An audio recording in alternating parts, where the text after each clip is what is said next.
السلام علیکم، آپ دیکھ رہے ہیں ہو کیا رہا ہے۔ میں ہوں Faisal Abbasi, group editor 92 news. Irshad Ahmed Arif صاحب ساتھ ہیں۔ شکریہ ارشاد صاحب آپ کا۔ آج پاکستان کی سول اور عسکری قیادت اگلے مورچوں پہ پہنچی ہے۔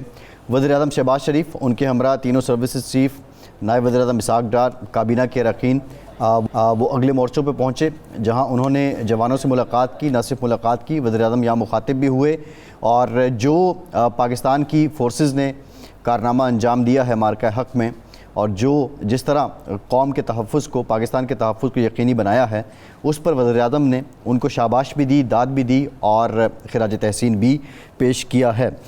جو سب سے بڑی ڈیولپمنٹ ہے وہ صدر ڈونلڈ ٹرمپ کا دورہ سعودی عرب ہے۔ دورہ سعودی عرب کے بعد اب وہ قطر پہنچ چکے ہیں، اور سعودی عرب دورے پر جہاں billion of dollars in fact اس کی ہوئی ہے، معاہدے ہوئے ہیں سعودی عرب اور امریکہ کے بیچ، وہیں جو پاکستان اور بھارت میں جنگ بندی کا معاملہ تھا، اس کا کریڈٹ بھی ایک مرتبہ پھر سے لیا ڈونلڈ ٹرمپ نے۔ دہشت گردی کے خلاف پاکستان کا جو کردار ہے اس کی پھر سے تعریف کی گئی ہے، اور ساتھ ہی ساتھ شام پر جو پابندیاں تھیں وہ ہٹا دی گئی ہیں، اور یہ بھی کہہ دیا ڈونلڈ ٹرمپ نے محمد بن سلمان سے کہ ان کی خواہش ہے کہ وہ اسرائیل کو قبول کریں۔ بہرحال پاکستان کے تناظر میں یہ انتہائی اہم ہے کہ امریکہ کی پاکستان اور بھارت کے درمیان کشیدگی کے بعد اور اس دوران ہونے والے واقعات کے بعد، اور اس دوران بھی ابھی تک جو پوزیشن ہے دونوں ممالک کو لے کر وہ نیوٹرل لگ رہی ہے۔ وہ جھکاؤ جس کی بھارت توقع کر رہا تھا وہ اس طرف نہیں ہے۔ یہ کتنا بڑا ان کے لیے سیٹ بیک ہے۔ سنتاس معاہدے پر برطانوی وزیر خارجہ بھی بولے ہیں، عالمی بینک کے سربراہ نے بھی بات کی ہے کہ یہ معاہدہ معطل نہیں ہو سکتا۔ اس پہ بھی بات کریں گے، اس کی سگنیفیکنس کیا ہے۔ معیشت کو لے کر وال اسٹریٹ جرنل کی سسٹر آرگنائزیشن بیرن، اس کی ایک رپورٹ سامنے آئی ہے جس میں انہوں نے پاکستان کی معاشی کارکردگی کو ایک منی کرشمہ قرار دے دیا ہے، اور یہ بھی کہا کہ سرمایہ کاروں نے اگر توجہ نہ دی پاکستان کی طرف تو وہ آنے والے دنوں میں پچھتا سکتے ہیں۔ مہنگائی 40% سے کم کر کے 0%، اسٹاک ایکسچینج میں بہتری، پاکستانی یورو بانڈز کی قیمت 40 سینٹ سے 80 سینٹ تک، یہ تمام وہ پہلو ہیں جس پر انہوں نے روشنی ڈالی ہے، اور ہم بھی آج کے پروگرام میں اس سے متعلق بات کریں گے۔ سابق وزیر خزانہ اور سینئر سیاستدان اسد عمر صاحب ہمیں جوائن کر رہے ہیں۔ بہت شکریہ اسد صاحب آپ کا، آپ سے گفتگو کریں گے۔ ارشاد صاحب، یہ ڈونلڈ ٹرمپ کا جو دورہ ہے، آبویسلی اس میں بہت سے پہلو ہیں، سعودی عرب کے ساتھ ان کا ایک ریلیشن ہے، وہ سب کو پتہ ہے، لیکن پاکستان کے لیے یہ واقعتاً خوشائند ہے، اور ہمیں اس پہ کانفیڈنٹ ہونا چاہیے اور اطمینان کرنا چاہیے کہ امریکہ نے پاک بھارت ایسکیلیشن کے دوران اپنی پوزیشن کو نیوٹرل رکھا۔ وہ جھکاؤ جس کی بھارت توقع کر رہا تھا وہ امریکہ نے نہیں دیا بھارت کو۔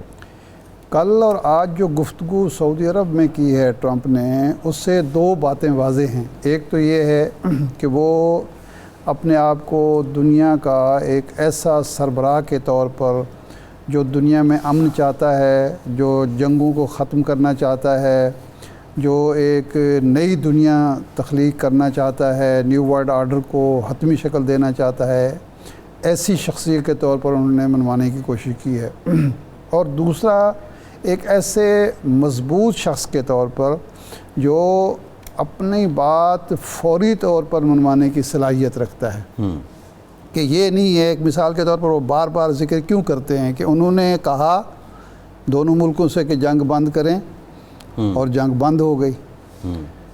اب وہ چاہتے ہیں کہ یہ میں نے کارنامہ انجام دے لیا، اب میں روس اور یوکرین کی جنگ بند کرا دوں۔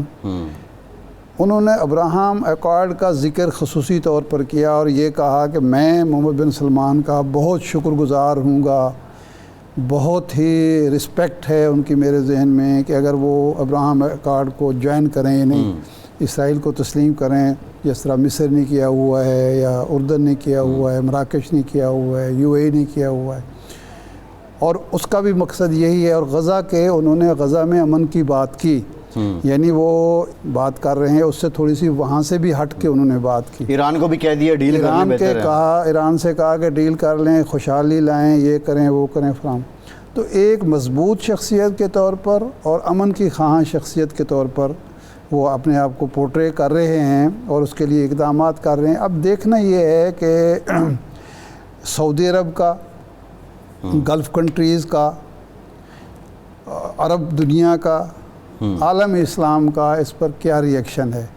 عالم اسلام کو، عربوں کو، گلف کنٹریز کو کیا ملے گا اگر وہ ٹرمپ کی جو پیس پروپوزلز ہیں ان کو قبول کرتا ہے، اور کیا لوز کرنا پڑے گا. مثال کے طور پر اگر مسئلہ کشمیر وہ حل کراتے ہیں اور ایسا کہ اس میں ون ون پوزیشن ہو دونوں ممالک کی اور کشمیریوں کی مرضی کا ہو, یا غزہ کا مسئلہ وہ حل کرتے ہیں جس میں فلسطین اور حماس کو بھی وہ کچھ ملے جس کی وہ خواہش کرتے ہیں, اور اس کے بدلے میں ان کو اگر یاسر عرفات کی طرح کچھ کڑوے گھونٹ بھی پینے پڑیں, پھر تو ظاہر بات ہے وہ بھی کامیاب ہیں. اور دوسری سائڈ لیکن اگر یہ ون سائیڈڈ ٹریفک چلنی ہے جس طرح ماضی میں امریکہ چلاتا رہا ہے تو ظاہر بات ہے پھر امن تو قائم نہیں ہو سکتا. کر کے حماس سے امریکہ نے رابطہ کیا, یہ بھی بڑی امپورٹنٹ ڈیولپمنٹ ہے. ایران سے ڈائریکٹ مذاکرات ہو رہے ہیں, طویل عرصے کے بعد ڈائریکٹ مذاکرات ہو رہے ہیں. صحیح ہے. تو یہ ساری چیزیں ہیں, لیکن اب دیکھنا یہ ہے کہ اس کے فوری فوائد کیا امریکہ حاصل کرتا ہے, ٹرمپ کیا حاصل کرتا ہے, اور دنیا کو اس کے بدلے میں کیا ملتا ہے. لیکن میرے خیال ہے اسد عمر صاحب جو ہیں وہ ان سے یہ پوچھ لیتے ہیں کہ ایک تو سیز فائر کا تو وہ کریڈٹ لے رہے ہیں, اور ہمارے ہاں تو بات کم ہو رہی ہے بلکہ ہم تو اس کا کریڈٹ دے رہے ہیں, لیکن انڈیا میں ایک ہاہاکار مچی ہوئی ہے اور اپوزیشن خاص طور پر مودی کو کہہ رہی ہے کہ آپ نے یہ کام امریکہ کو کیوں کرنے دیا, از خود کیوں نہیں کیا, ثالثی کیسے قبول کر لی, مسئلہ کشمیر کو نیشنلائز کس طرح کر لیا.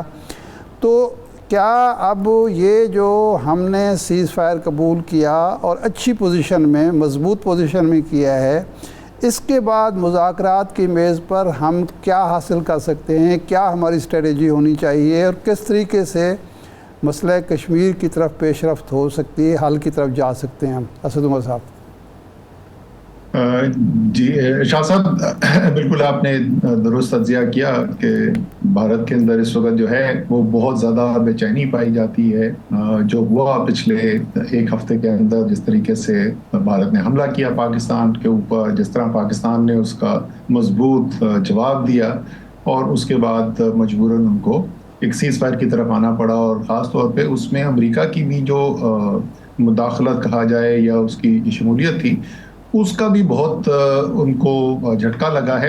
اور اس کی وجہ یہ ہے کہ یہ نقصان ہوتا ہے شاہ صاحب جب آپ اپنے بارے میں آپس میں ہی بیٹھ کے باتیں کر کے ایک ہوا کھڑا کر دیں اور ایک اپنی حقیقت کے بارے میں آپ غلط فہمی پیدا کر لیں جس کا حقیقت سے تعلق کچھ نہ ہو. تو بھارت اپنے دماغ میں سوچتا ہے کہ وہ دنیا کی ایک بڑی طاقت بن چکا ہے, اور گلوبل سپر پاورز جو ہیں ان میں اسی ٹیبل پہ ان کی بھی سیٹ ہے, اور اس لیے کوئی گلوبل سپر پاور جو ہے وہ کسی اور کی بات سنتا نہیں ہے. تو جب ان کو امریکہ کی بات سننی پڑی تو بہت بڑا دھچکا لگا ہے وہاں پہ. لیکن بات یہ ہے کہ یہ ایک بہت اچھی, بہت ہی خوش آئند بات ہے, اور آگے اگر آپ موقع دیں گے تو میں ڈونلڈ ٹرمپ نے اور جو بات کی ہے مجموعی طور پہ امریکن فارن پالیسی کے اوپر, خاص طور پہ مشرق وسطیٰ کا جو اس کے پہ جو اس کا اثر ہے, اور اس لیے پاکستان کے اوپر بھی اثر ہے, اس پہ بات کروں گا.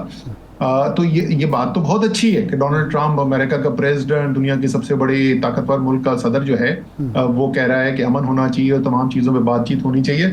لیکن ہمیں صرف وہاں نہیں دیکھنا چاہیے.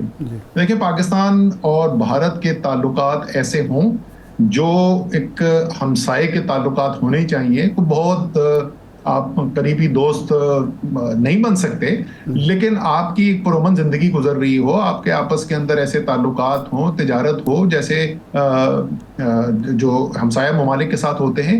یہ پاکستان اور بھارت دونوں کے لیے شدید ضروری ہے. اور اس کے علاوہ جب آپ دونوں ایٹمی طاقتیں بن جائیں تو یہ خطرہ, یہ تو میں اچھائی کی بات کر رہا تھا, یہ خطرہ کہ جب وہ تعلقات ٹھیک نہ ہوں تو وہ کتنا بڑا خطرہ ہو سکتا ہے وہ ہم نے ابھی دیکھا جو پچھلے ایک ہفتے کے واقعات تھے.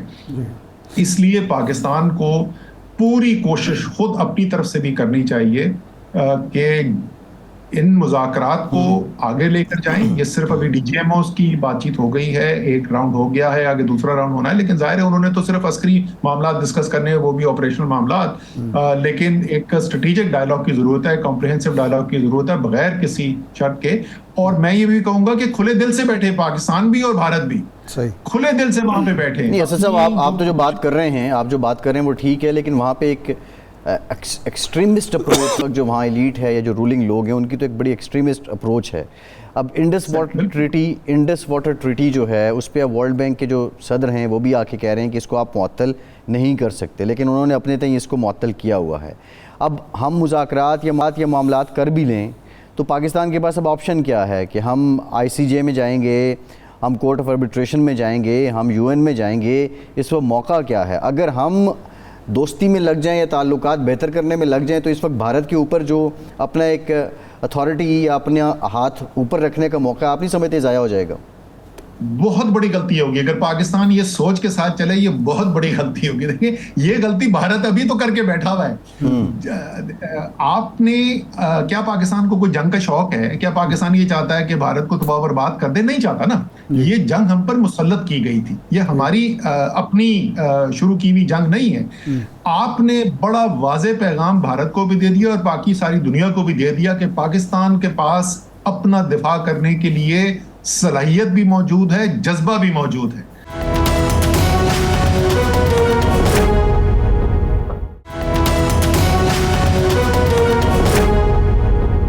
عسکری طاقت بھی موجود ہے, اور قوم آپ کو آپس میں جتنی بھی زیادہ اختلاف رکھتی ہوئی نظر آئے, وہ جب باہر سے حملہ ہوتا ہے, جب بھارت کی پاکستان کے اوپر حملے کی بات آتی ہے تو وہ قوم متحد بھی ہے. تو آپ نے اپنی طاقت دکھا دی. جب آپ طاقت کی پوزیشن میں ہو اس وقت مذاکرات کیے جاتے ہیں, اس وقت کوشش کی جاتی ہے کہ معاہدے کیے جائیں, کمزوری میں نہیں. تو بالکل میں عرض کروں گا کہ ایسا ہمیں نہیں سوچنا چاہیے. آپ کی جو پوزیشن ایک اسٹرینتھ کی آئی ہے, ایک طاقت کی پوزیشن آئی ہے, اس کو استعمال کریں. جنگ آپ نے, چلے مجبوری بڑی جنگ نہیں تھی لیکن ایک محدود جنگ تو تھی نا, جنگ آپ نے جیت کے دکھا دی. اب آپ نے امن جیتنا ہے. اور بالکل آپ صحیح کہہ رہے ہیں, آپ کے سامنے وہ لوگ بیٹھے ہوئے ہیں جو ایک ایکسٹریمسٹ ذہن رکھنے والے لوگ ہیں. وہ لوگ ہیں جو مسلم دشمن ہیں, پاکستان دشمن ہے, اس میں کوئی شک نہیں. لیکن میرے خیال میں جو واقعات ابھی ہوئے ہیں, جو ساری دنیا نے بھی دیکھا ہے, جس کی وجہ سے امریکہ کے صدر بھی انوالو ہوئے ہیں, انہوں نے یہ دیکھا ہے کہ یہ جو جنونی سوچ ہے بھارت کی اس وقت موجودہ لیڈرشپ کی, اس سے صرف پاکستان نہیں, اس سے بھارت کو کیا خطرہ پیدا ہو سکتا ہے اور اس سے دنیا کو کیا خطرہ پیدا ہو سکتا ہے. اور ہم نے اسد عمر صاحب بنانا ہے بنیاد. جی بالکل. اسد عمر صاحب 2019 میں بھی ایک ایسا ہی موقع آیا, وہ جو فروری کا واقعہ ہوا, ہم نے بھرپور اس کا جواب دیا, لیکن اس کے بعد 5 اگست کو اس نے کشمیر کو ضم کر لیا اور اس کا ہم کوئی جواب نہیں دے سکے. تو اس وقت کیا ہماری کوئی تیاری نہیں تھی؟ ہم ذہنی طور پر یہ سمجھ ہی نہیں سکے کہ انڈیا اب آگے کیا کرے گا. ہم وہ 19 فروری کا 27 فروری کے سحر میں گرفتار رہے, اور وہ اس نے 5 اگست کر کے دکھا دیا. تو اس وقت کے اور آج کے حالات میں کیا فرق آپ کو نظر آتا ہے؟ تو میں شاہد عارف صاحب, میں پھر وہی کہوں گا, جس طریقے سے بھارت اپنی زمینی حقائق کو جو ہے نا وہ سمجھنے سے قاصر رہا ہے, اور اس لیے انہوں نے یہ غلطی کی اور اس لیے نقصان ان کو اٹھانا پڑا, اسی طریقے سے آپ کو بھی اپنے زمینی حقائق سے نظر نہیں چرانی چاہیے. 5 اگست کے بعد کیا ہونا چاہیے تھا؟ انڈیا نے جو کیا 370 وہ ان کی جو کلوز تھی جس میں کشمیر کا ایک خاص وہ تھا, اس کے بعد کیا کیا جاتا ہے؟ دیکھیں آپ جو ہے وہ ظاہر جنگ کر کے, تو مجھے یقین آپ یہ تو نہیں کہہ رہے کہ پاکستان کو انڈیا کے اوپر حملہ کر دینا چاہیے تھا یا ایٹمی ہتھیار چلا دینے چاہیے تھے. جو بھی کرنا تھا وہ عالمی فورم کے اوپر جا کے کرنا ہے نا. آپ نے یونائٹڈ نیشنز کے ذریعے, اقوام متحدہ کے ذریعے, آپ نے بڑی جو طاقتیں ہیں دنیا کی ان کے ذریعے اس معاملے کو کشمیریوں کے جائز حق کی طرف لے کر جانا ہے. اور میں آپ سے یہ عرض کر رہا ہوں کہ کیونکہ اس وقت 2019 میں ہوا, وہ ہونے کے بعد ختم, ہاں پہ بھی ہمارا بھاری ہاتھ تھا. جس وقت ختم ہوا تو پاکستان ایک اچھی پوزیشن میں تھا, لیکن دنیا اس کے اندر انوالو نہیں ہوئی اور وہ معاملہ وہیں رہ گیا. ابھی فائدہ یہ ہو رہا ہے کہ کیونکہ اس دفعہ زیادہ دیر تک معاملات چلے, اس دفعہ انڈیا نے زیادہ جارحانہ حملہ کیا پاکستان کے اوپر, زیادہ خطرناک انہوں نے اقدامات کیے, اس کی وجہ سے پاکستان نے بھاری نقصان ان کو پہنچایا, اور دنیا جو ہے وہ ایٹمی جنگ کے خطرے کی وجہ سے اب اس پہ مرکوز ہے.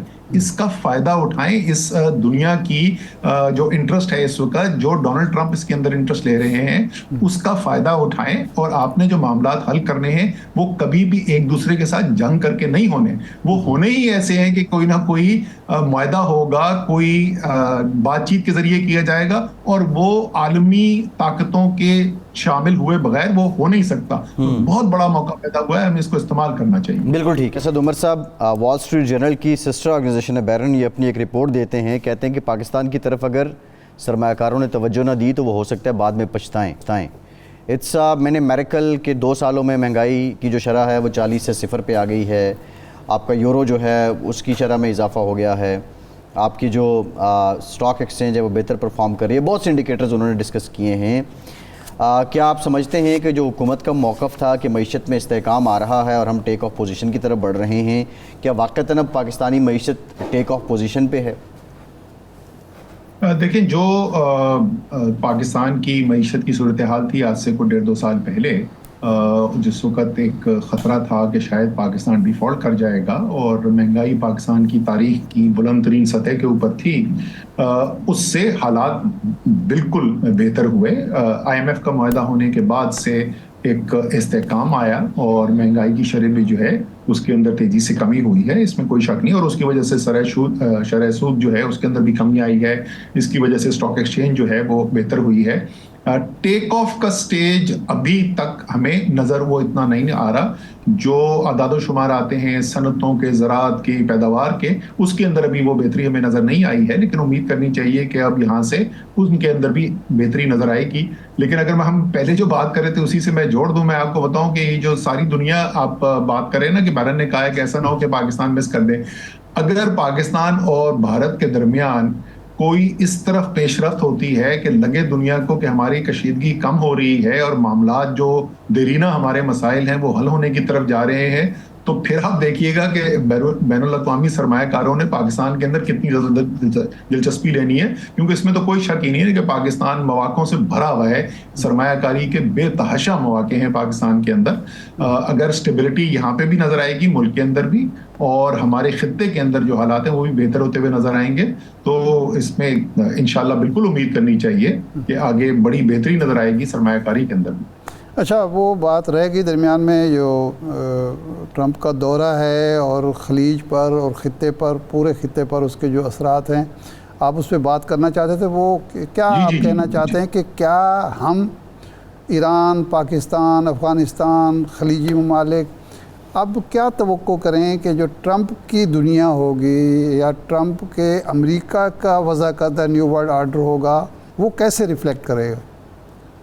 بالکل شاہ صاحب, میں اس کی ضرور بات کرنا چاہتا ہوں, کیونکہ جو انہوں نے وہاں پہ تقریر کی ہے اس کے اندر انہوں نے بہت بڑی بڑی باتیں کی ہیں. انہوں نے جو امریکہ کی خارجہ پالیسی تھی, خاص طور پہ پچھلے آپ سمجھ لیں کوئی 30-35 سال کی جو ان کی پالیسی تھی, عمومی طور پہ ساری دنیا کے لیے لیکن خصوصی طور پہ اس خطے کے لیے, مشرق وسطیٰ کے لیے, اس کو تو انہوں نے اڑا کے رکھ دیا. تو بالکل ایسے لگ رہا تھا ڈونلڈ ٹرمپ وہ باتیں بول رہے تھے جو مسلمان ملک میں بیٹھے ہوئے لوگ, پاکستان میں بیٹھے ہوئے لوگ جو تنقید کیا کرتے تھے امریکہ کی خارجہ پالیسی کے اوپر, وہ ساری باتیں امریکہ کے صدر نے وہاں پہ کھڑے ہو کے کہ یہ کام امریکہ کا نہیں ہے کہ وہ ملکوں کے اندر چڑھ دوڑے اور وہاں پر جا کے بولے کہ کیا نظام ہونا چاہیے اور ان ملکوں کو ہم کس طریقے سے ٹھیک کریں گے. یہ ان ملکوں کا کام ہے, یہ وہاں کے عوام کے فیصلے ہیں, یہ وہاں کے رہنے والوں کے فیصلے ہیں. تو یہ ایک بہت بڑی تبدیلی ہے, جس کو سی چینج کہتے ہیں, اور اس سے ایک بہت ایک امید کی کرن جاگتی ہے کہ اس خطے کے اندر ہم نے جس پچھلے 3-4 دہائیوں کے اندر جس قسم کا تلاطم دیکھا ہے, وہاں ہمیں اب بہتری نظر آئے گی. اور ایک بہت بڑا میسج بھی ہے, آپ ذرا یہ دیکھیے کہ امریکہ کا صدر جو ہے وہ اپنے پہلے دورے پہ جا رہا ہے, وہ سعودی عرب جا رہا ہے, وہ UAE جا رہا ہے, وہ قطر جا رہا ہے, عمان جا رہا ہے, وہ مسلمان ممالک کے اوپر جا رہا ہے, کے پاس جا رہا ہے اسی مشرق وسطیٰ کے اندر. یہ ایک بہت بڑا میسج ہے. آپ کو پتا ہے کہ اس وقت انہوں نے پبلکلی بھی, حالانکہ اور ٹرمپ جو ہیں وہ قریب سمجھے جاتے تھے, لیکن انہوں نے ناراضگی کا اظہار کیا ہے جو دوبارہ سے انہوں نے جنگ شروع کی ہوئی ہے اور جو وہاں پہ کھانا پینا روک دیا ہے اسرائیل نے غزہ کے اندر. تو یہ ایک بہت بڑا موقع پیدا ہو رہا ہے مجموعی طور پہ بھی, جس طرح میں پہلے پاکستان کی بات کر رہا تھا, وہ مسلم دنیا کے اندر بھی ایک موقع پیدا ہو رہا ہے کہ ایک ایسے امریکن صدر کے ساتھ جو پرانی ان کی جو فارن پالیسی, خارجہ پالیسی کی سوچ ہوتی تھی, اس کا سخت ناقد ہے, اس کے ساتھ کوئی بڑے فیصلے اور کوئی بڑا حل نکالنے کی طرف لے جایا جائے. اچھا, ایسی صورتحال میں ہمیں اپنا گھر کس طرح سے ٹھیک کرنا چاہیے؟ ہمیں جو ایک فوجی یا عسکری برتری حاصل ہوئی ہے انڈیا پر, اس کو برقرار رکھنے کے لیے اندرونی سطح پر ہمیں کیا کرنا چاہیے تاکہ ایک تو ہم مذاکرات کی میز پر جب بیٹھیں تو ہماری پوزیشن مضبوط ہو, دوسرا یہ ہے کہ آگے جو ہونا ہے مقابلہ وہ تو ہونا ہے, ٹھیک ہے, جنگ دوبارہ شاید نہ ہو, اللہ کرے نہ ہو, لیکن انڈیا ہمیں نیچا دکھانے کے لیے تو بہت کچھ کرے گا، پراکسی وار بھی ہوگی، اقتصادی حوالے سے بھی کچھ اقدامات ہوں گے، ہاں سفارتی حوالے سے بھی اقدامات ہوں گے. تو اس سے عہدہ برا ہونے کے لیے، اس کا مقابلہ کرنے کے لیے ہمیں اندرونی سطح پر کیا کرنا چاہیے؟ آپ نے بالکل درست کہا کہ یہ تو نہیں ہونے والا کہ اس وقت جو ہے وہ پاکستان کے ساتھ بھارت جو ہے شیر و شکر ہو جائے گا. اور میں نے جو پہلے امید کا اظہار کیا کہ معاملات کو بہتر کرنا چاہیے اور ہمیں ایسی صورتحال پیدا کرنی چاہیے کہ جس کے اندر جنگ کا خطرہ نہ ہو. یہ صرف اسی وقت ممکن ہوگا جب پاکستان جو ہے وہ ایک طاقتور ملک نظر آئے. جو پاکستان نظر آئے گا کہ اس کے پاس صلاحیت ہے، اس کے پاس وسائل ہیں اپنا دفاع کرنے کے لیے. کمزور اگر ہم نظر آئیں گے تو ہمیں کوئی امن نہیں ملنے والا.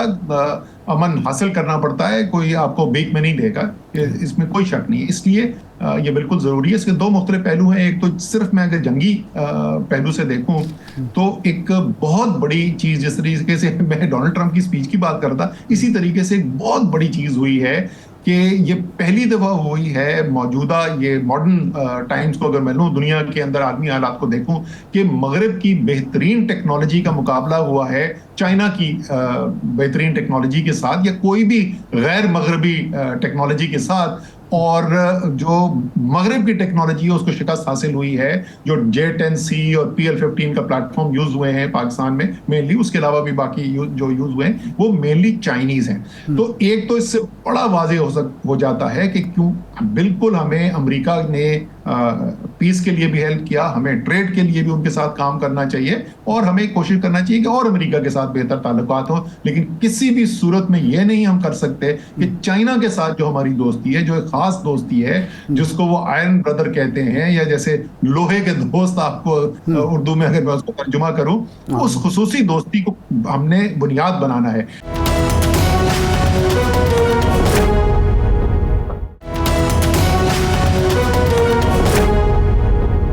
اندرونی جو ہے وہ آپ کو پتا ہے، جب تک ہم سیاسی استحکام کی طرف نہیں جاتے، ہماری سیاسی جماعتیں آپس کے اندر مقابلہ ضرور کریں لیکن دشمنی کی حد جب تک ختم نہیں ہوتی، پاکستان کے اندر جمہوریت جو ہے وہ ایک مضبوط بنیاد کے اوپر نہیں چلتی.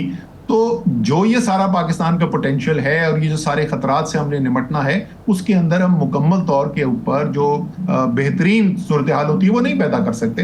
اس لیے جیسے میں نے بیرونی چیزوں کے کہا، اس لیے اندرونی معاملات کو بھی حل کرنے کی ضرورت ہے. اور ضرورت ہے کہ پاکستان کے اندر یہ جو سیاسی غیر استحکام ہے اس کو بھی سب کسی نہ کسی طریقے سے بیٹھ کے فیصلے کر کے اس کے اندر بھی حل نکالیں. صحیح ہے. ابھی یہ جو سیاسی استحکام لانے کے لیے بظاہر تو کوئی حکومت کی طرف سے اقدامات تو نظر نہیں آتے، لیکن ایک درخواست دی گئی اسلام آباد ہائی کورٹ میں عمران خان کی پیرول پر رہائی کی، اور وہ وزیر اعلیٰ KPK کی طرف سے. آپ سمجھتے ہیں ایک تو یہ صحیح اقدام ہے، اور کیا پیرول پر اگر ان کی رہائی ہو جائے تو اس کی وجہ سے سارے معاملات درست ہونا شروع ہو جائیں گے، سیاسی معاملات، اور جو برف ہے وہ پگھلے گی اور دونوں جماعتیں دونوں فریق مذاکرات کر کے ملک میں سیاسی استحکام لا سکیں گے؟ نہیں، دیکھیں ظاہر ہے کہ اگر آپ سیاسی استحکام کی طرف جانا چاہتے ہیں تو تمام کم سے کم جو بڑے سیاسی فریق جو ہیں وہ تمام بڑے سیاسی فریق اس کا حصہ ہوں گے. اور تحریک انصاف پاکستان کی سب سے بڑی سیاسی پارٹی ہے، اس کا سب سے زیادہ ووٹ بینک وہ رکھتی ہے.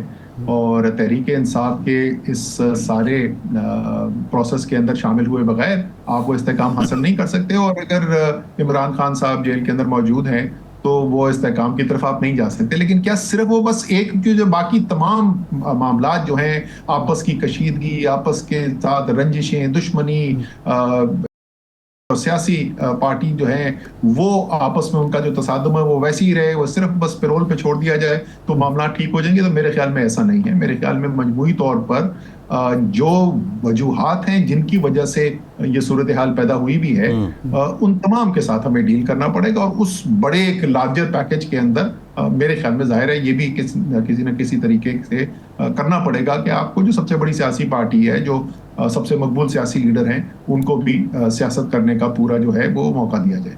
اچھا، پچھلے دنوں فواد چودھری صاحب نے کہا کہ پرانے دوست مل بیٹھے ہیں، ہم نے کچھ لائحہ عمل تیار کیا ہے عمران خان کی رہائی کا، تو اس میں آپ بھی تھے اس بیٹھک میں؟ نہیں جی، میں اس کا حصہ نہیں ہوں. مجھے پتا ہے اس کا، میں فواد چودھری وغیرہ سے اور دوسرے دوست جو اس کے اندر شامل تھے ان کے ساتھ میرا رابطہ ضرور ہے. مجھے پتا ہے وہ کیا کوشش کر رہے ہیں، لیکن نہیں، میں اس کا حصہ نہیں. صحیح ہے.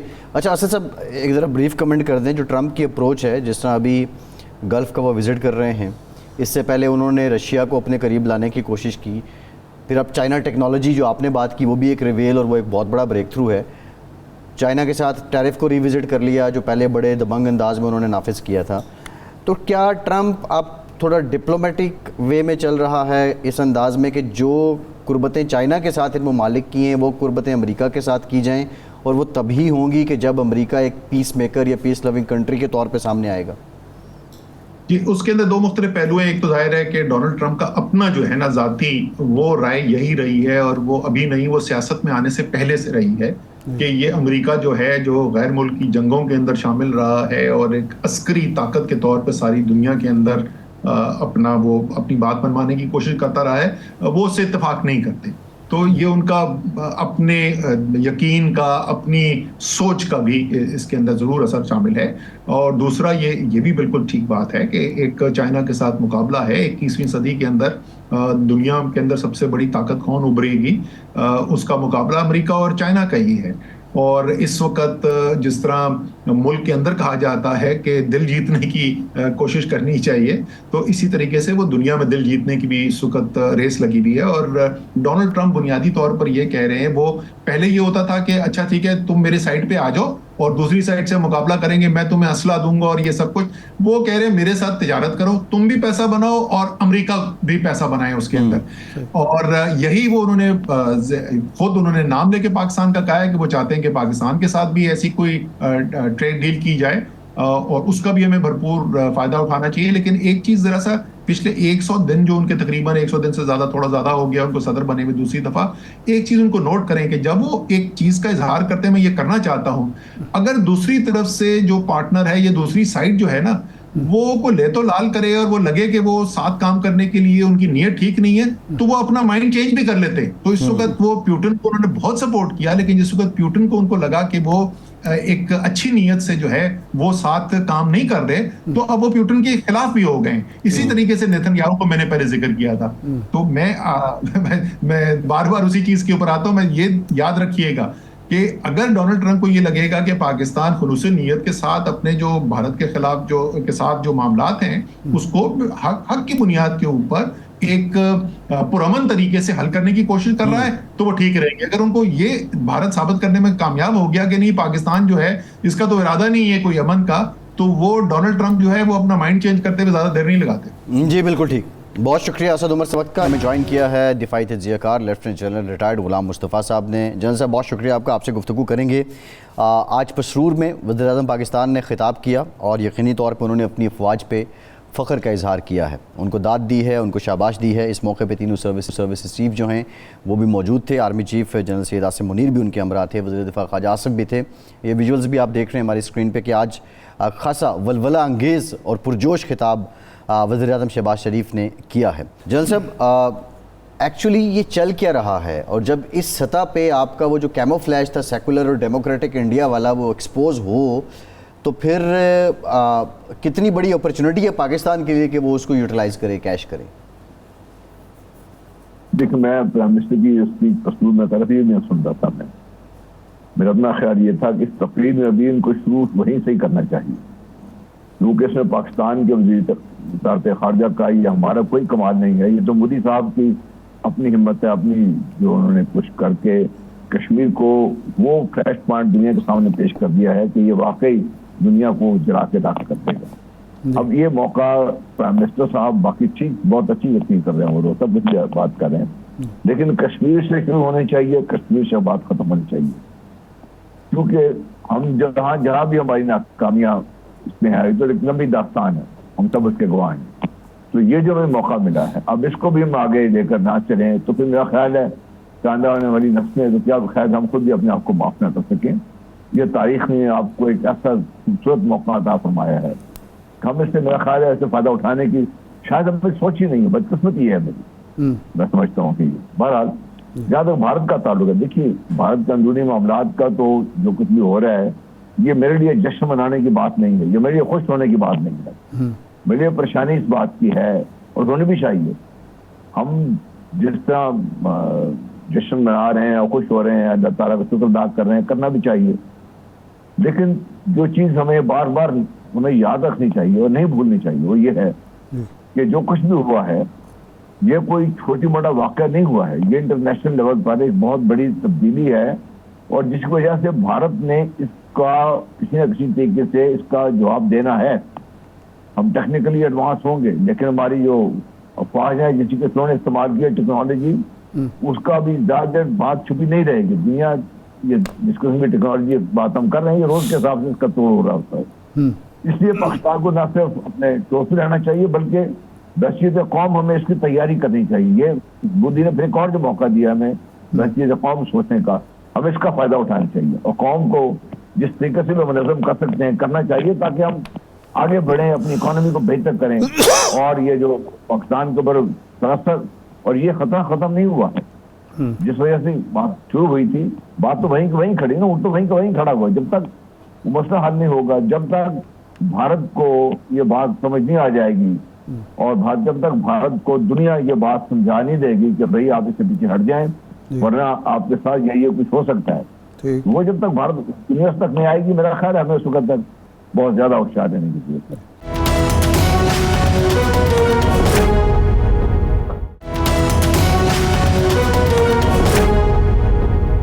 جان صاحب یہ تو بالکل حقیقت ہے, جب تک ہم ایک مسلم ریاست ہیں اور جب تک ہم نیوکلیر مسلم ریاست ہیں اس وقت تک نہ بھارت سے ہم محفوظ ہیں نہ اس کے اتحادیوں سے.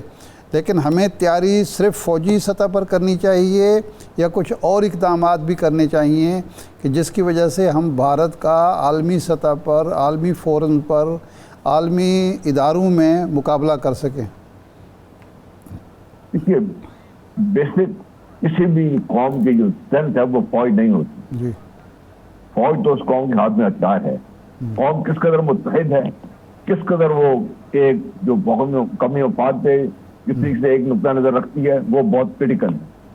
اور جس طریقے سے آپ کو بدقسمتی سے ہم دیکھتے رہے ہیں, یہ جو ہماری سیاسی جو آزادیاں ہیں جہاں پہ ہم نے ملک کو دنیا کے سامنے بھی ایسے کمزور ملک پیش کیا ہے, ایک تو اس کو ختم کرنے کی بہت ضرورت ہے. جنرل صاحب ایک تصحیح کر دوں, ابھی جو پرائم منسٹر پاکستان نے سپیچ کی ہے پسرور میں, اس میں انہوں نے کہا ہے کہ آؤ مسئلہ کشمیر کو جو عالمی قراردادیں ہیں اس کے تحت حل کریں اور مسٹر مودی اپنے بھاشن اپنے پاس رکھو. تو پسرور میں تو پرائم منسٹر پاکستان نے ٹھوک بجا کے یہ بات کی ہے. اس کا مطلب انہیں احساس ہو گیا ہے کہ ٹویٹ میں مجھ سے کوتاہی ہوئی ہے. اچھی بات ہے, بہت اچھا ہے, اچھی بات ہے, نہیں یہ اس کو اپریشیٹ کرنا چاہیے. اور یہ دیکھیں اس کو یہ بہت مسلسل ہے, ایک ٹویٹ سے یا ایک میری بیان سے بات نہیں چلے گی. جہاں تک تعلق ہے ہمیں جب تک بحثیت قوم اللہ تعالیٰ نے, اب دیکھیے اتنا خوبصورت موقع آپ کو عطا فرمایا کہ ہم ایک بحثیت قوم سوچ رہے ہیں. ہمارا جو لوگوں کو ذہن میں تھا وہ سارا کچھ ختم ہو گیا سب کچھ. اب موقع اس بات کا ہے کہ ہماری جو سیاسی اشرافیہ ہے وہ قدم آگے بڑھائے, اپنے مفاد کے دائرے سے باہر نکلیں, کیونکہ جتنی جلدی آپ ایک نیشنل کنسنسس ڈیولپ کر دیں گے, ایک تو اس بات میں کنسنسس ہے کہ فوج عوام ایک ہیں, لیکن بہت سی دوسری چیزیں جس میں کنسنسس بہت لازمی ہے.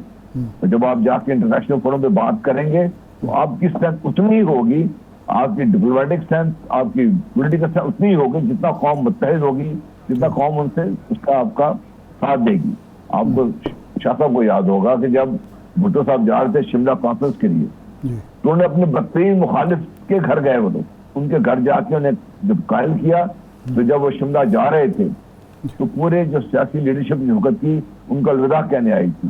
اس کا بھٹو صاحب کو ذاتی فائدہ کوئی نہیں تھا, لیکن دنیا نے یہ دیکھا کہ پاکستان کا ایک لیڈر پوری قوم, پوری تمام جو پولیٹیکل ڈفرینسز چھوڑ کے ایک ساتھ کھڑی ہو گئی ہے.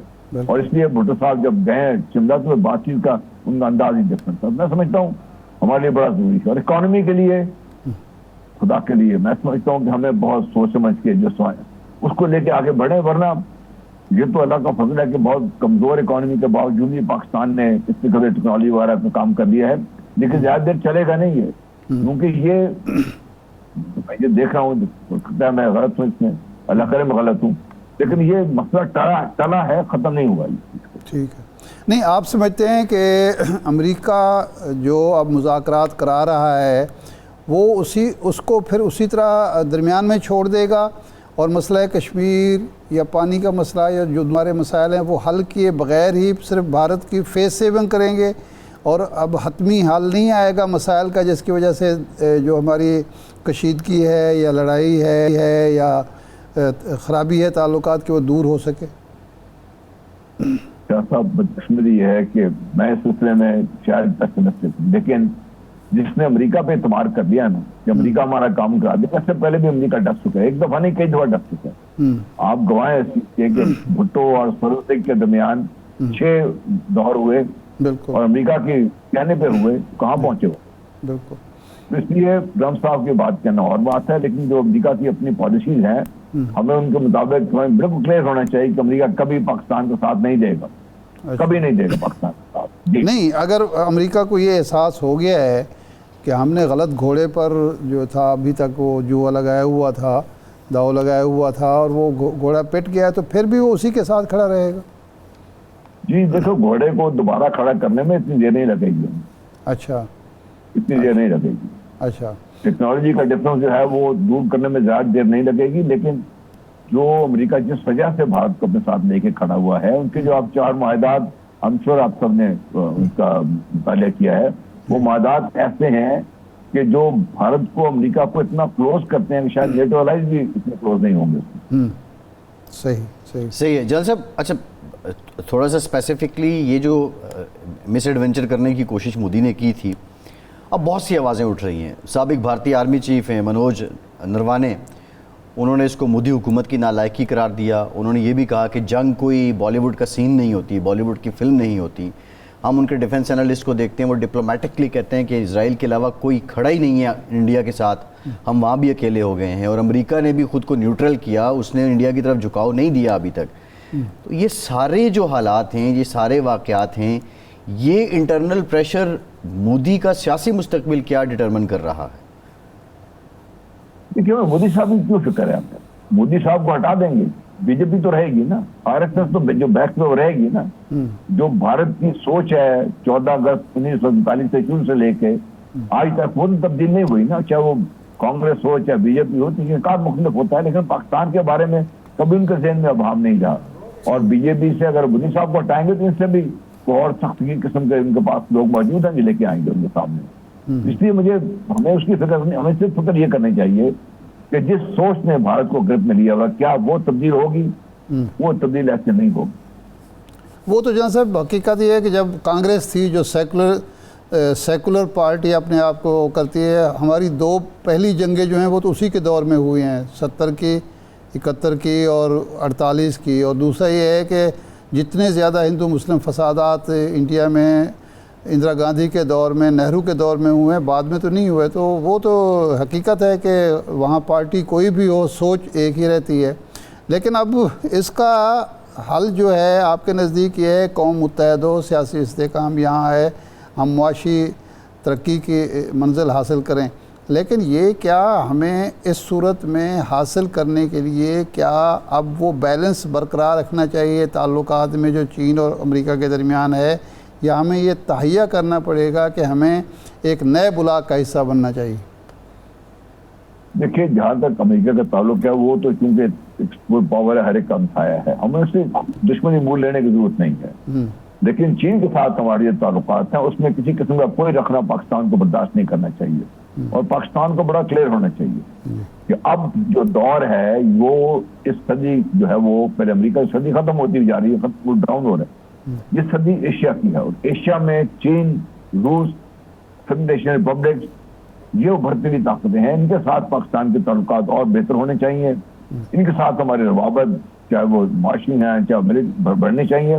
اور چین کے ساتھ تو دیکھیے اب اس کے بعد تو پاکستان کو کوئی شک رہ نہیں جانا چاہیے نا۔ بالکل۔ اس لیے امریکہ بھی اس وقت آیا اس سارے ہنگامے میں جب انہوں نے دیکھا کہ پاکستان تو مار کھانے کو تیار نہیں ہے، اس سے پہلے تو امریکہ بڑا خوش بیٹھا ہوا ہے۔ جی ٹھیک، بہت شکریہ جناب غلام مصطفیٰ صاحب، آپ کے وقت کا، ارشاد صاحب آپ کا شکریہ۔ پروگرام کا ٹائم ختم ہو گیا، اجازت دیجیے۔